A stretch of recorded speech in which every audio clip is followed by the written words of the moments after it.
Let's show you what we're talking about. It's a cold front that's moving through as we speak. Jane just broke that part down. On the tail end, though, of this cold front, you can see an area of low pressure. We're expecting that to begin to develop along the bottom end of that cold front through the day tomorrow. And watch what happens. What we'll end up seeing is a bunch of moisture being sucked up off not only the Gulf, but more so the Atlantic Ocean. And look what that runs into. Some really cold air in place after that cold front that's moving through as we speak throughout the day today, moves through. So cold air in place, we thrust in a ton of moisture on top of that. What do the two spell? Well, unfortunately, that's going to lead to more snow if you're not a fan of snow. What's the timeline look like?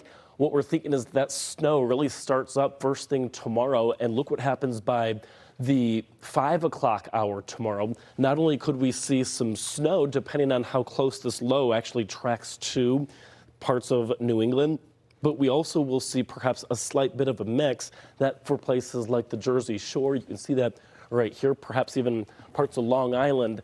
We'll have to watch it carefully just because if that low pressure center that we're talking about is a little further out to sea, then what we'd expect would be a little bit more cooler air to funnel on down. However, if it's a little closer toward the coastline, we'd expect to see again more of that mix, perhaps even some rain along Long Island, so that could help to subtract our snow totals, again, depending on where that low tracks. We'll do a deep dive in that in just a moment. That then begins to clear up.